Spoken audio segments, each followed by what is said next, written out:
What's the number one sign someone will never be rich? Lack of humility.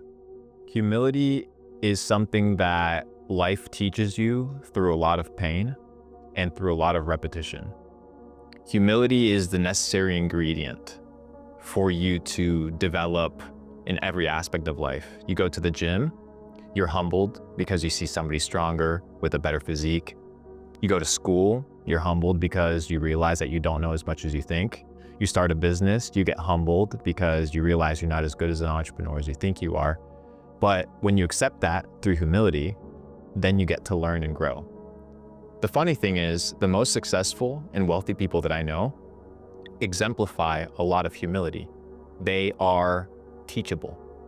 They are students of life.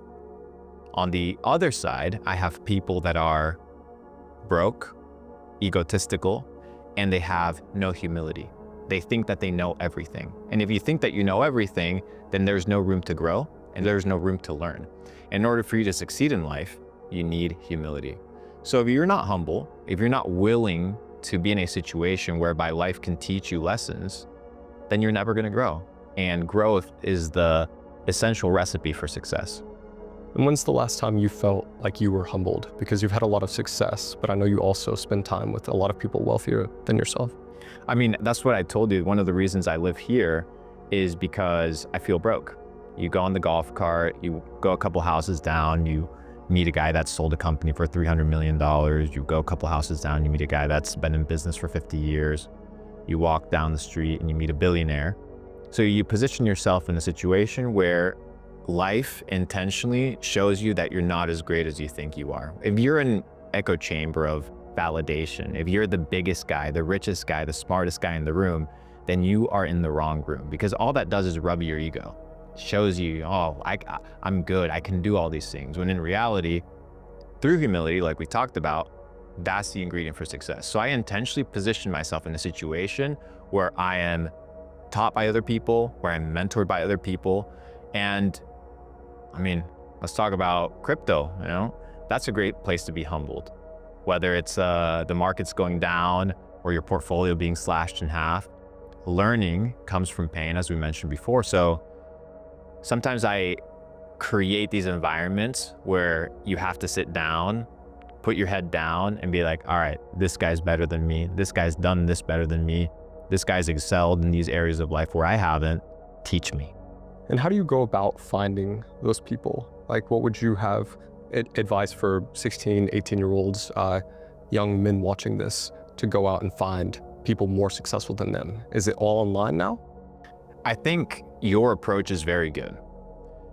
I think it's a combination between rapport and there needs to be a what's in it for me. Every person always has something that's in it for them. So when you go meet somebody who's very successful, you need to figure out what is it that they need? What is it that they want? Which is where we talk about this meme of I studied, right? Like, you need to study people. You need to be in a situation whereby you know what people enjoy, what people like, where you can provide value. And through that value, you get access to the room. Many times in this neighborhood, for example, we talk about my brother, Mr. Belmar.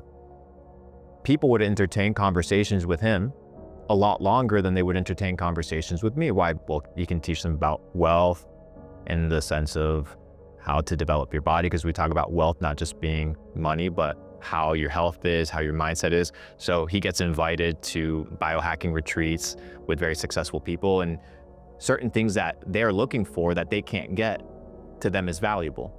So if all you have is money and these guys already have money, then there isn't really something that you can offer them. So by studying these individuals, by tapping into these people, you not only provide value, but value is provided to you in return. So it's a symbiotic relationship. You want something from somebody like a mentor. Well, what are you willing to give them? Are you willing to work for free? Are you willing to clean their car? Are you willing to just show up, be a friend? And in return, these people will do favors for you. They'll help you. And that's what a lot of my success has been in life, has been through connecting with people. And the connection comes from getting to know them and studying them and figuring out what are the things that they actually enjoy, the things that they like, being able to provide that. And in return, they provide to me what I need. It's business. I give to you something, you give something to me in return. And why do you make it such an emphasis to connect with people younger than you? Because I'm guessing you've had mentors in the past that were older than you that kind of gave you that, but is there any other reason that you're friends with so many people, teens, like late or early 20s? I mean, this upcoming generation, and you've probably witnessed it as well, they're maturing and they're growing up a lot sooner than other generations. When I was 18, 19 years old, I wasn't thinking about business. I wasn't thinking about making money. I was out here kicking a football.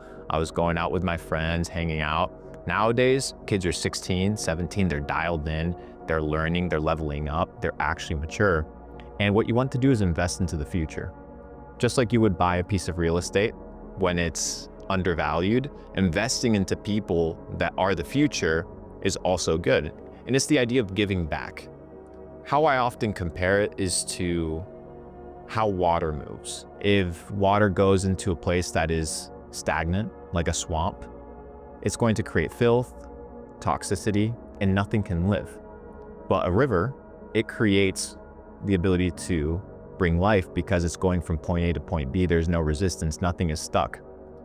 If you're blessed in life, you want to bless others. If you are financially capable, you want to bring others along your journey. When I got started, I had mentors in my life that bet on me. And eventually, you can bet on their companies, you can bet on their entrepreneurial journey. And there's an ROI, a massive ROI in investing in the younger generation because they're the future. An old dog can't learn new tricks, but a young dog has no tricks that they've learned yet. So you have the ability to curate them, teach them, and elevate them. I love hanging out with entrepreneurs that are hungry. Once you make money, you lose that hunger.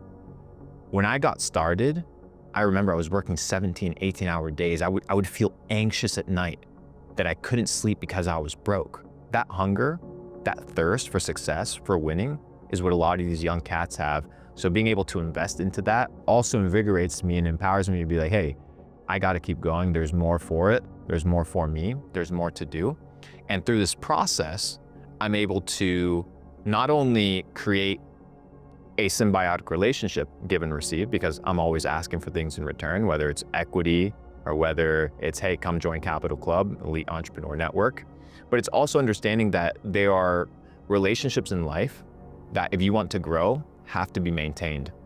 And there's 3 types of relationships that every man should have. Every man should have a mentor, somebody that they look up to, somebody that they want to be like, somebody that empowers them to see the potential of who they could become. A peer, somebody that's your friend, somebody that you can confide in, that you can build a friendship, a business partner, a best friend. And then you have mentees, people that you pour into. It could be a younger sibling. It could be somebody that's in school that's a couple grades earlier than you are. And through this process, you have accountability from the top, from the middle, and from the bottom. So every man in their life should have 3 relationships: mentor, peers, and mentees. I think that advice has been particularly helpful for me, and I found most enjoyment. Because a lot of the alpha that you're getting in business is not going to be the people way ahead of you. That's going to be the big picture stuff, the mindset stuff. The people that are slightly ahead of you or at your level, that's where you're gonna find a lot of alpha. And then the people below you, that's honestly where you get the most gratification, is where you help someone younger than you or less behind you in business. And even if they make a few $1,000s a month when they weren't doing that before, that's just probably the most gratifying thing. I agree.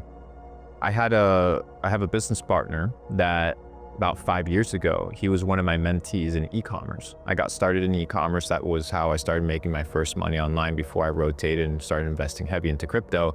His name's Anthony Eclipse, big YouTuber in the dropshipping space.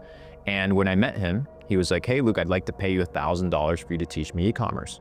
At the time, he was planning to go and be a firefighter. He was at firefighting school and he had a decision to make. Hey, I'm either going to become an online entrepreneur, I'm just going to continue the career path that I'm on.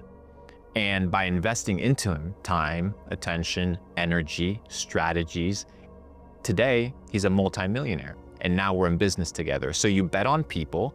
Sometimes it works, sometimes it doesn't. But when it works, it's extremely gratifying, as you said.